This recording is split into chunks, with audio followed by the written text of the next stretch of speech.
সন্তান কে নিয়ে আল্লাহর নবীর কাছে আসে, আল্লাহর নবীকে বলছেন, ইয়া রাসূলুল্লাহ, আমার সন্তান খেতে করে দিচ্ছে, আমার সন্তান খেতে শিখে গিয়েছে। এই কথাটি যখনই বলা, ওই ছেলেটির দিকে তাকাচ্ছেন নবী সাল্লাল্লাহু আলাইহি ওয়াসাল্লাম। তবে ওই ছেলেটির হাতে একটি ছোট্ট একটি টুকরা রুটি তার হাতে রয়েছে। যখন এইভাবে ছেলেটিকে দেখতে পেল, কি সে ছেলেটি খেতে শিখে গিয়েছে।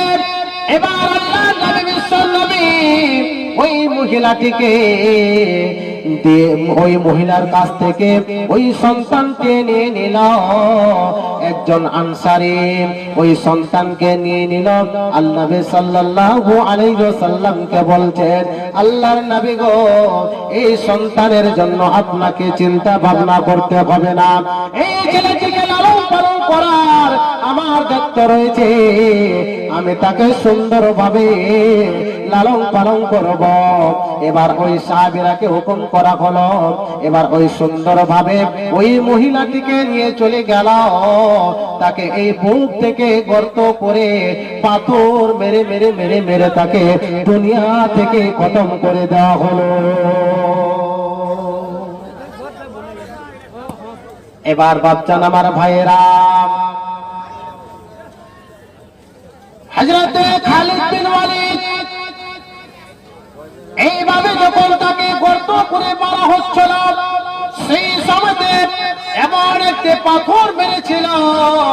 ছোট্ট একটি পাথর যখন মেরেছে,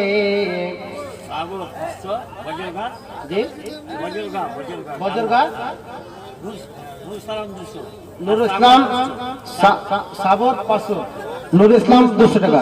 মাশাআল্লাহ, আল্লাহুম্মা সাল্লি আলাইহি, আল্লাহুম্মা বারিক আলাইহি। এইভাবে যখন এইভাবে হযরত খালিদ বিন ওয়ালিদ ওই সমাজে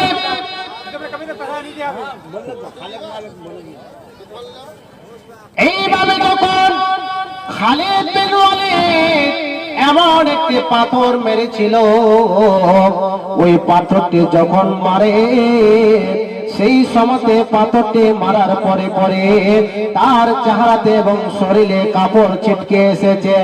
সে খালিদ বিন ওয়ালিদ বলছে কি যে, হায় রে, এমন একটি মহিলা আমার শরীরে খুন ভরে গেল, এমন একটি নাপাক মহিলা আমার শরীরে খুন ভরে গেল।